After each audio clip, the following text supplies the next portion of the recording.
우리 내일 새벽이 이제 벌써 마지막 날이 되었습니다. 내일 새벽은 될 수 있으면 자녀들을 깨워서 함께 나오면 좋을 것 같습니다. 저도 일주일 내내 기도한 제목이 있습니다. 그 기도가 얼마나 응답했는지 확인 좀 해보게 됐습니다. 여러분 자녀들에게 하나님의 은혜와 축복이 임하게 될 것입니다. 제 구지점으로 나아가는 길입니다. 제 구지점으로 향하는 길은 저렇게 빽빽하게 가게들이 들어선 곳입니다. 순례객과 현지인들의 재래시장이기도 합니다. 저곳은 아랍의 상권들이 장악을 하고 있는 곳입니다. 이 길은 십자가의 길 중에서 가장 붐비는 곳입니다. 자칫 잘못하면 떠밀려 길을 잃을 수도 있는 곳입니다. 우리의 믿음도 세상에 떠밀리지 않고 소망을 견고하게 붙잡아야 할 것입니다. 저 앞에 이제 구지점에 도착을 하고 있습니다. 제 구지점은 예수님께서 무거운 십자가에 못 이겨서 세 번째로 넘어지신 곳입니다. 골고다 언덕을 코앞에 두고 주님께서 저렇게 넘어지신 곳입니다. 제 구지점을 기념하는 저런 장소입니다. 제 구지점에서 제 10지점 무덤교회로 나아가는 통로입니다.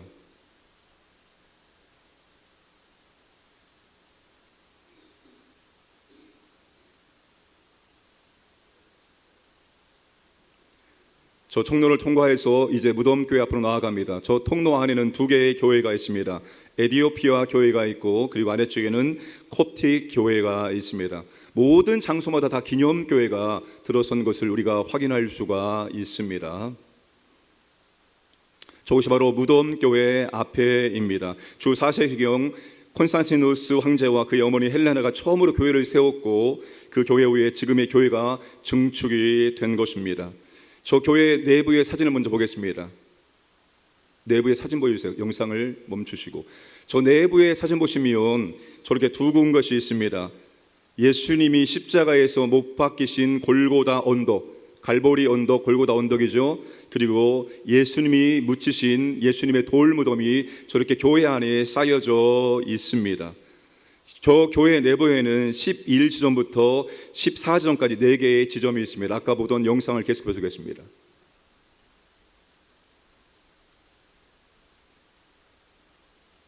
저 오른쪽 앞쪽에 저게 바로 제 10지점입니다. 제 10지점에서 십자가에서 예수를 못 박기 위해서 옷을 벗긴 곳이기도 합니다.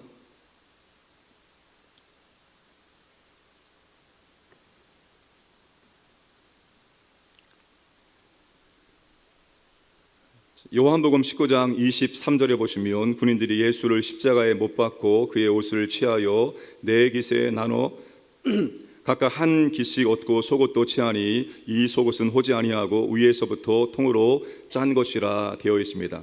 이제 무덤교회 내부로 안으로 들어가 보도록 하겠습니다. 저 내부에 앞에 보시면 저 입구에 보시는데 저 입구를 보시면 저 입구 위에 골고다라고 쓰여 있는 글귀를 확인할 수가 있습니다. 자, 골고다라고 쓰십니다. 저 가파른 계단을 통해서 골고다 언덕 정상으로 올라갑니다. 저 정상에 처음 나오는 게 제 11지점, 예수님께서 십자가에 못 박히신 곳입니다.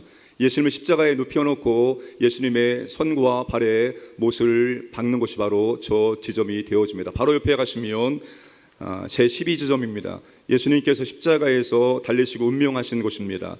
십자가 섰던 골고다 언덕 위에는 오리지널 바위의 모습을 유리관으로 보관하여 보여주고 있습니다. 저 유리관 안에 실제 오리지널 골고다 언덕의 바위입니다. 저 바위 위에 십자가를 박아서 주님을 매달아 세웠다는 것입니다. 저 바위가 지금 금이 가 있습니다. 예수님께서 운명하실 때 땅이 진동하고 바위가 터질 때 저 바위에 금이 간 그대로 남아 있는 것을 확인할 수가 있습니다.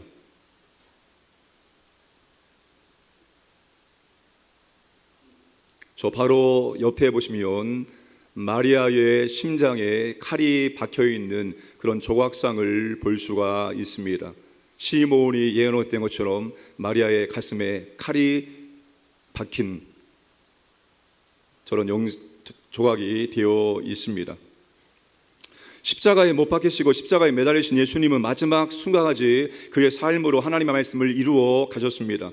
34절에 마치저인 쓸개 탄 포도주를 거절하셨습니다. 주님이 온전한 정신으로 십자가의 사명을 감당하심으로 시편 69편 12절 말씀을 이루시는 것입니다. 십자가에 달리신 후에 예수님의 옷은 병사들이 제비를 뽑아 나눔으로 시편 22편 18편을 이루시는 것입니다.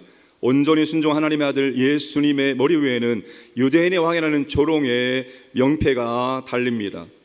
이처럼 예수님은 모든 행동, 사건, 발언마다 하나님 말씀을 이루어 가시고 있습니다. 율법의 완성을 위해서 사랑과 용서와 순종으로 하나님의 말씀을 이루어 가시는 것을 우리가 볼 수가 있습니다. 사랑하는 여러분, 성도의 삶이 무엇입니까? 성도의 삶은 하나님의 말씀을 따라가는 삶입니다. 믿음의 성장의 정도는 얼마나 말씀과 일치된 삶을 살고 있느냐로 평가를 받을 수 있습니다. 내 생각이 하나님 말씀과 얼마나 일치하느냐, 내 행동이 하나님 말씀과 얼마나 일치하느냐, 내 말이 하나님의 말씀과 얼마나 일치하느냐, 나의 삶이 하나님 말씀과 얼마나 일치하느냐, 이것이 우리의 믿음을 평가하는 기준입니다. 오늘 우리는 우리의 생각과 행동과 말과 삶에서 하나님 말씀과 일치하지 않는 것이 무엇인지 발견하고 끊임없이 수정하는 작업을 진행을 해야 합니다. 주님이 십자가에 매달려 인류 구원의 위대한 사명을 감당하시는 동안에 그 아래에서 주님의 십자가를 바라보는 사람들이 어떻게 반응을 했을까요? 지나가는 사람들입니다. 39절 40절 말씀, 지나가는 자들은 자기 머리를 흔들며 예수를 모욕하여 이르되 성전을 헐고 사흘에 짓는 자여, 내가 만일 하나님의 아들이거든 자기를 구원하고 십자가에서 내려오라 하며, 지나가는 자들은 예수님을 성전을 건축할 자요 하나님의 아들이라 부르며 조롱합니다. 하나님의 아들이면 자신을 구원하고 십자가에서 한번 내려오보라고 비웃고 있습니다. 대제사장들과 서기관들과 장로들입니다. 41절 42절, 그와 같이 대제사장들도 서기관들과 장로들과 함께 그가 남은 희롱하여 이르되 그가 남은 구원하시되 자기는 구원할 수 없도다. 그가 이스라엘의 왕이로다. 지금 십자가에서 내려올지어다. 그리하면 우리가 믿겠노라. 좌우편에 매달린 강도 마찬가지입니다. 43절 44절, 그가 하나님을 신뢰하니 하나님이 원하시면 이제 그를 구원하실지라. 그의 말이 난 하나님의 아들이라 하였도다 하며 함께 십자가에 못 박힌 강도들도 이와 같이 욕하더라. 하나님의 아들이면 하나님이 원하셔서 구원해 주실 것이라고 희롱합니다. 여러분, 이것을 어디에서 많이 들어본 것 같지 않습니까? 예수님의 공생애가 시작될 때 주님은 광야에 들어가서 40일 동안 금식을 하셨습니다. 주님이 40일 금식을 하는 동안에 광야에서 시작된 사탄의 유혹이 마지막 십자가에까지 계속되고 있습니다. 광야에서 사탄은 예수님께 하나님의 아들의 찬스를 사용하라고 유혹합니다. 네가 하나님의 아들이면 이 돌덩이를 떡돌이로 만들어 보아라. 네가 하나님의 아들이면 성전 꼭대기에서 떨어져라. 그러면 너를 보호해 주실 것이다. 이제 구원 사역이 막바지에 다다른 시점에서 지나가는 사람들의 입을 통해서, 종교 지도자들의 입을 통해서, 그리고 옆에 있는 두 강도의 입을 통해서 하나님의 아들 찬스를 사용해 보라고 또 유혹을 하고 있습니다. 십자가에서 내려오라는 유혹은 십자가를 내려놓고 좀 편한 길로, 조금 쉬운 길로, 조금 이기는 길로, 영광의 길로 가라는 것입니다. 왜 그렇게 고통스럽게, 왜 그렇게 힘들게, 왜 그렇게 바보처럼 사느냐입니다.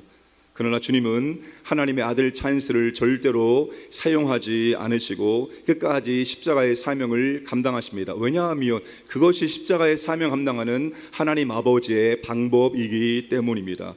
사랑하는 여러분, 지금도 우리 주변에는 사탄의 대변인들이 너무나 많습니다. 사탄의 대변인들은 말로 우리를 유혹하고 시험에 들게 만들고 힘을 빼게 만들고 상처를 주고 있습니다. 왜 그렇게 힘들게 신앙생활을 하냐? 왜 그렇게 힘들게 교회를 섬기느냐? 적당히 하지 왜 그렇게 헌신하느냐? 이런저런 말로 십자가를 지고 하는 우리를 포기하도록 유혹하고 시험하고 있습니다. 사랑하는 여러분, 지나가는 사람들, 종교 지도자들, 강도들이 예수님이 처절하게 십자가의 사명을 감당하는 것이 자신들의 죄를 대속하기 위함이라는 것을 진심으로 알았다면 그들은 절대로 주님을 비방하거나 욕하지 않을 것입니다.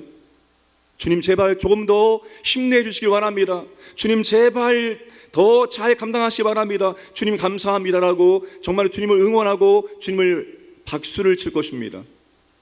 제가 어제 신대원을 다녀오는데 서울 톨게이트를 통과하면서 어떤 교회가 교회 정면 앞에 대형 현수막에 이런 글귀를 써붙인 것을 보았습니다. 내 고통은 내 죄보다 약합니다. 자막 띄워주세요.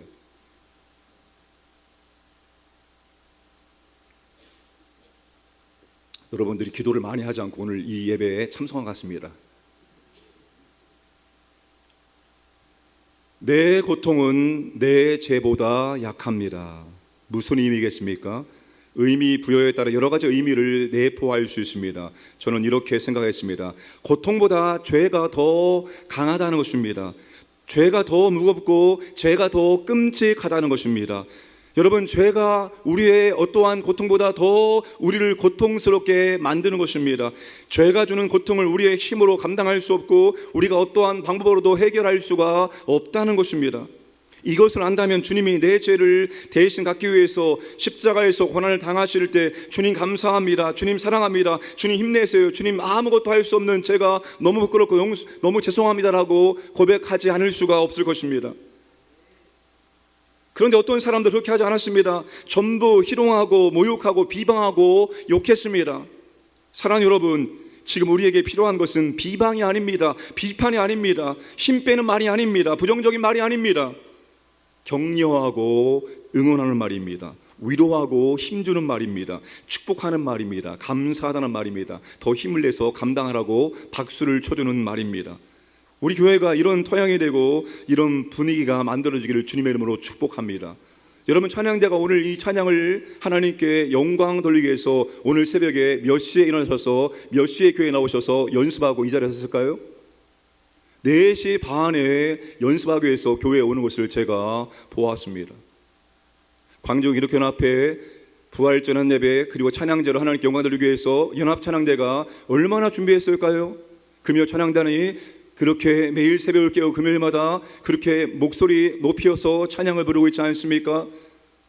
여러분, 우리가 이렇게 수고하는 많은 분들이 있기 때문에 이렇게 영광스러운 예배를 올려드릴 수가 있는 것입니다. 제가 어제 신대원에 가서 장학금 전달 예배를 드리면서 감격과 감동을 받았습니다. 마치 하나님께서 우리 교회를 높이는 듯한 그런 예배를 드릴 수 있도록 인도해 주셨습니다. 원래는 예배를 드린 다음에 2부 장학금 전달식을 하는데 어제는 이상하게 먼저 장학금 전달식을 한 다음에 온전히 예배드려서 하나님께 영광을 올려드릴 수 있도록 했습니다. 제가 설교하고 우리 교회 중탕단이 특송을 부르고 원로 목사님이 축도했습니다. 완전히 우리 교회가 주관하는 그런 예배를 했습니다.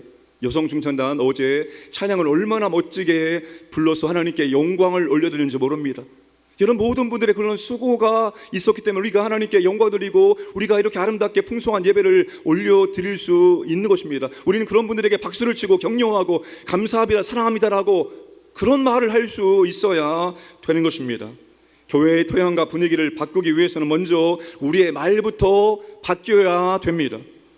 자기 십자가의 사명과 복음의 사명을 감당하는 분들을 진심으로 격려하고 위로하고 축복하면 됩니다. 말이 바뀌면 시간이 지나면서 점점 바뀌게 되어 있습니다. 그러나 말이 안 바뀌면 절대로 아무것도 어떤 것도 바뀌지 않습니다. 사랑하는 여러분, 주님의 사명 감당하는 분들을 뒤에서 응원하고 박수하고 감사하고 축복하고 생명의 말로 힘을 불어 넣으시기를 주님의 이름으로 축복합니다.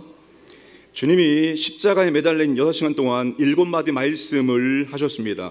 오전 9시부터 정오 12시까지 그 사이에 3가지 말씀을 하셨고 정오 12시부터 오후 3시까지 운명 직전까지 주문이 침묵을 하셨다가 운명 직전에 4가지 말씀을 하시고 운명을 하셨습니다. 가상치론 다시 그 말씀을 정리해 보겠습니다.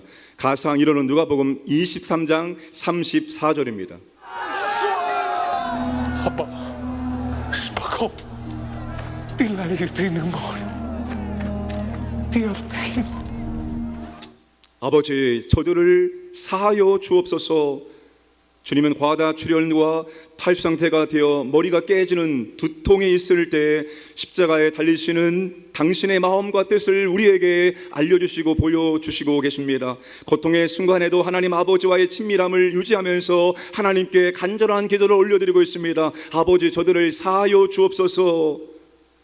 주님은 십자가에 가장 다급하고 시급한 인간의 문제가 무엇인지를 우리에게 보여주고 있습니다. 그것은 바로 죄의 용서입니다. 인간은 하나님의 용서가 필요한 존재라는 것입니다. 인간에게 가장 시급하고 가장 중대한 문제는 죄의 용서를 받는 것입니다. 이 문제가 해결되지 않고 산다면 그의 종착역은 심판과 지옥이 기다리고 있기 때문입니다. 이 땅에서 아무리 떵떵거리고 멋있는 인생을 살았을지라도 그의 인생의 종착역은 그의 인생의 마침과 동시에 그는 엄청난 고통, 영원한 지옥에 들어가게 되기 때문입니다. 그러므로 우리는 아직 죄의 용서를 받지 못한 영혼들을 위해서 우리 주님처럼 기도해야 할 것입니다. 가상 이유는 누가복음 23장 43절입니다. لا مشبات كشبات ولا هو أبد واحد باكر هالمشبات أنت تشبت عني أنت صديق به أشعل أنت تقول لي أدري بس ما نادي تيت نبالك يوم نعطي خويني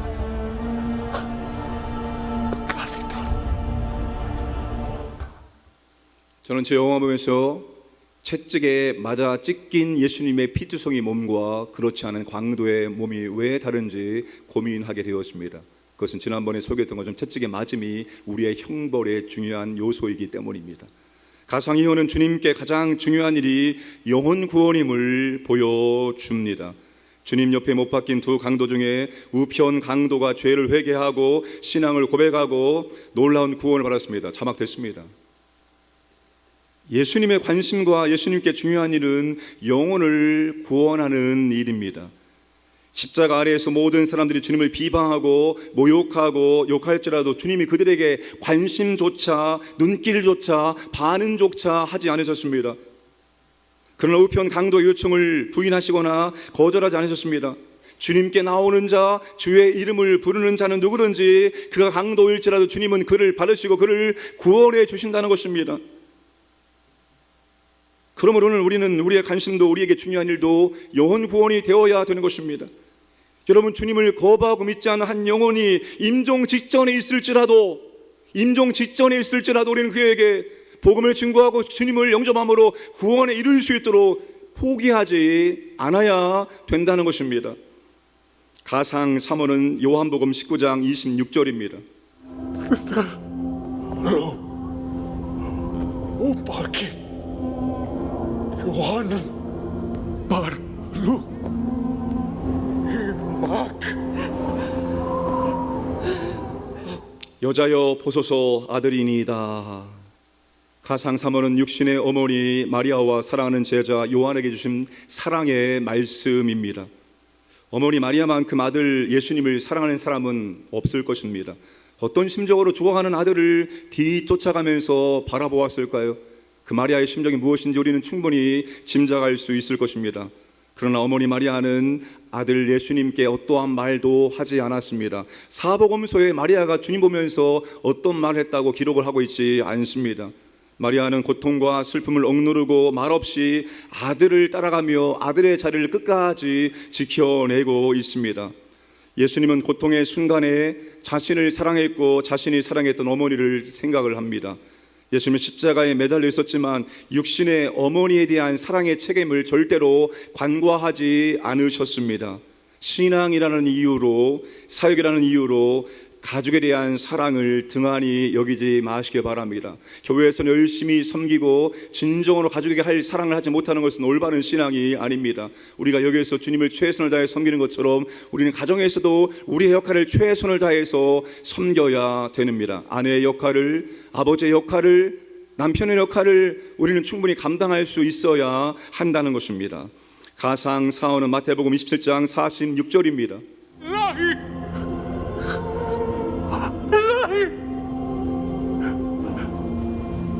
마사바타니 가상 사언은 완전한 히브리어입니다. 엘리 엘리 라마 사막다니, 나의 하나님 어찌하여 나를 버리셨나이까. 이 말씀 하나님과의 단절에서 오는 영혼의 고통에 대한 주님의 부르짖음 곧 절규입니다. 영혼의 아픔을 드러내는 주님의 비명입니다. 여러분, 육신의 고통보다 더 끔찍한 고통이 무엇일까요? 육신의 고통보다 더 끔찍한 고통은 하나님과의 단절, 하나님의 침묵, 하나님께 버림받고 홀로 남겨짐에서 오는 영혼의 고통입니다. 그래서 십자가는 주님께 최고의 저주가 되는 것입니다. 한 번도 그 삼위 하나님과 단절된 적이 없던 주님께서 십자가에서 단절된 채로 홀로 이 사명을 감당할 때 주님은 최고의 저주를 그 십자가 위에서 받아내신 것입니다. 하나님께서 얼굴을 숨기시는 것은 우리에게도 견딜 수 없는 영혼의 고통입니다. 하나님과 단절됨은 우리의 삶은 마치 어둠 속에서 방황하는 것과 같기 때문입니다. 3시간 동안 어둠이 임했습니다.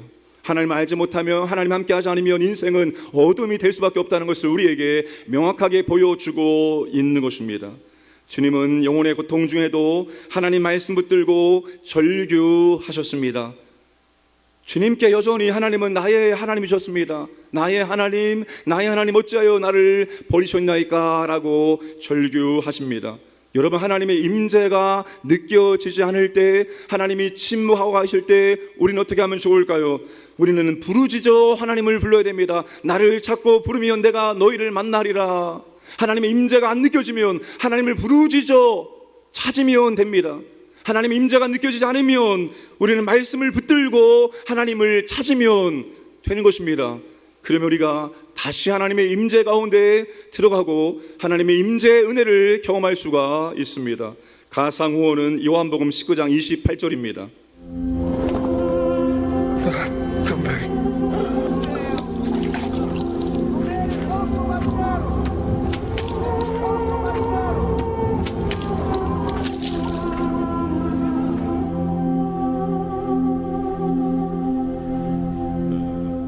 내가 목마르다. 가상후원은 육체의 갈증을 해소하기 위해서 본능적으로 간절하게 강력하게 물을 요구하는 상황에서 주님의 관심과 목표가 무엇인지를 우리에게 보여줍니다. 본능과 욕구를 제어하는 주님의 주된 관심과 목표는 성경을 응하게 하시는 것입니다. 본능의 갈증을 해소하기 위해서 물을 강력하게 요구하는 상황에서 주님은 시편 69편 말씀을 묵상하시면서 아직 이루어지지 않은 말씀을 발견하십니다. 그것이 바로 69편 21절 말씀, 내가 목마르다 였습니다. 예수님은 죽는 순간까지도 자신의 삶을 통해서 말씀이 이루어지는 것이 당신의 삶의 목표였던 것입니다. 여러분, 말씀을 이루기 위해서는 본능과 욕구가 자신을 지배하지 않도록 만들어야 됩니다. 우리의 본능과 욕구와 싸움을 계속 싸워 나가야 됩니다. 사람은 마음과 육체가 약해지면 본능과 욕구가 강해지게 되어 있습니다. 마음과 육체가 약해지면 본능과 욕구를 따르기가 너무나 쉬워집니다. 주님은 본능을 절제하고 말씀을 성취하는 삶을 가십니다. 우리도 말씀에 순종하는 삶을 살기 위해서는 우리의 본능과 욕구와 싸우셔야 됩니다. 사랑하는 여러분, 다니엘 금식 기도 어떻게 진행하고 계십니까? 저는 1레벨로 오늘까지 5일차를 진행하고 있습니다. 처음 3일까지는 머리가 띵하고 삶의 즐거움이 없고 몽롱하고 그랬습니다. 그런데 여러분, 왜 우리가 금식해야 되는지를 제가 비로소 깨닫게 되었습니다. 육체의 본능과 욕구와 싸우기 위함입니다. 육체의 본능과 욕구와 싸워야지만 우리가 말씀에 순종하는 삶을 살아갈 수 있기 때문입니다. 여러분, 말씀을 순종하는 삶을 살기 위해서는 반드시 육체의 본능과 욕구와 싸우고 육체의 본능과 욕구를 절제해야지만 우리가 말씀에 순종하는 삶을 살아갈 수 있다는 사실입니다. 가상 6어는 요한복음 19장 30절입니다.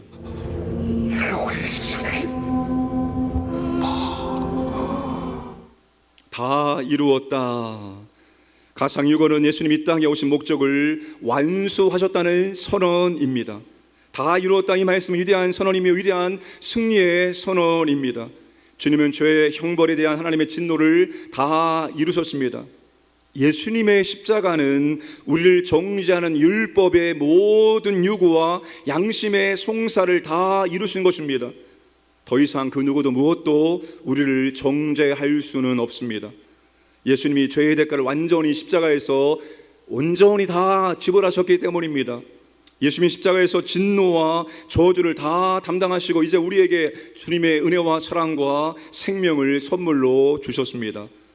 이제 예수님의 십자가를 믿는 사람들에게는 진노의 시대가 끝나고 은혜의 시대가 시작되었습니다. 십자가는 구원의 마침이요 새 시대의 출발입니다. 그래서 여러분, 우리는 십자가를 생각할 때마다 주님을 사랑하지 않을 수가 없는 것입니다. 십자가를 생각할 때마다 내가 이제는 주님의 것이 되었지라고 고백하지 않을 수가 없는 것입니다. 우리의 모든 것이 이제 주님의 것이 되었습니다. 우리는 다른 것의 노예가 될 수 없습니다. 여러분, 다른 어떤 것에 노예가 되지 않길 원합니다. 이제 우리는 주님의 것이 되었으니 우리의 모든 것을 가지고 주님의 나라와 영광을 위해서 기꺼이 드리고 기꺼이 사용되기를 주님의 이름으로 축복합니다. 가상 치료는 누가복음 26장 46절입니다.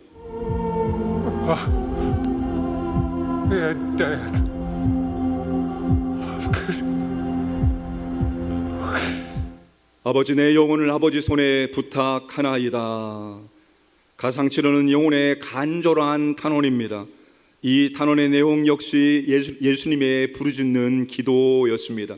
여러분, 주님이 십자가에 매달렸을 때 처음 내뱉은 말씀도 하나님께 향한 주님의 기도였고, 마지막 7번째 유언도 역시 주님 하나님께 간절한 마음으로 부르짖어 기도하고 있다는 것입니다. 주님은 결정적인 순간, 기도할 수 없는 인생의 마지막 고난의 순간에도 하나님 아버지 앞에 여전히 기도하셨습니다. 여러분, 우리의 인생의 마지막도 예수님처럼 기도로 마무리할 수 있기를 원합니다. 하나님 감사드립니다. 저를 이 땅에 태어나게 하시고 예수 그리스도를 구주로 주님을 영접해서 구원받게 하시고 하나님 아들과 딸 삼아주시고 직분과 사명을 주시고 믿음의 삶을 잘 살게 하시고 오늘 이제야 아버지 품에 품길 수 있도록 은혜를 주시니 감사합니다. 주여, 저를 받아 주옵소서라고 우리의 인생의 마지막을 기도로 하나님께 안길 수 있는 우리가 되기를 주님의 이름으로 축복합니다. 가장 끔찍한 고난의 순간에도, 인생의 마지막 순간에도 기도할 수 있는 사람은 평상시에 기도의 습관이 온몸에 밴 사람만 할 수 있다는 사실입니다. 인생의 결정의 순간에 기도할 수 있는 사람은 언제나 기도했던 그 사람이 마지막 순간에도, 결정적인 순간에도 기도할 수 있다는 사실입니다. 여러분, 기도가 여러분의 몸에 습관처럼 배기를 주님의 이름으로 축복합니다.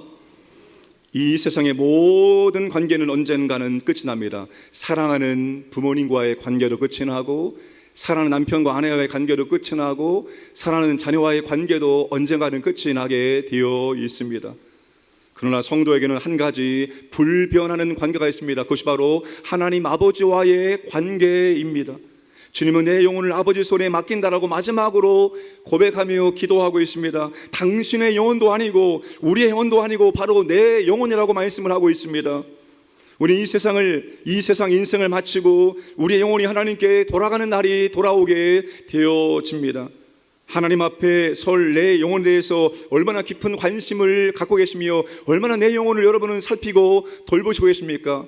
우리 여성 성도님들 보시면 내 기도가 없습니다. 내 남편을 위한 기도이고 다 내 자녀를 위한 기도이고 내 어머니와 아버지를 위한 기도입니다. 내 기도가 없어요. 나를 위한 삶이 없습니다. 아니, 없는 것처럼 보여집니다. 그런데 주님은 그렇지 않았습니다. 주님이 이 땅에 오셔서 죄인들을 위해서 얼마나 많은 일들을 감당해 나가셨습니까? 주님의 삶이 얼마나 피곤했습니까? 얼마나 고단했습니까? 그러나 주님은 항상 자신의 영혼을 돌보셨습니다. 내 영혼, 아버지 앞에 돌아갈 내 영혼, 아버지 앞에 설 내 영혼의 상태가 어떠한지를 주님은 항상 돌보시고 마지막에는 자신의 영혼을 위해서 기도하고 자신의 영혼을 받아주시기를 하나님 아버지께 간절히 기도하며 그의 십자가의 사명을 마치고 있다는 놀라운 사실입니다. 여러분, 우리도 인생을 마치고 우리의 영혼은 아버지 품에 돌아가게 되어 있습니다. 여러분, 우리의 영혼을 돌보시기 바랍니다. 내 영혼을 돌보시기 바랍니다. 내 영혼의 상태를 점검하시기 바랍니다. 내 영혼이 정말 하나님께 안길 때 정말로 찬양하며 기쁨으로 안길 수 있는 내 영혼의 상태가 되기를 주님의 이름으로 축복합니다. 우리도 이렇게 우리의 인생을 마치고 아름답게 본향으로 돌아가서 영원한 천국 잔치에서 주님 어린 양 되시는 우리의 신랑 되시는 예수님과 혼인 잔치를 하면서 영원한 영생 복락을 누리시는 우리 모두가 되기를 주님의 이름으로 축복합니다.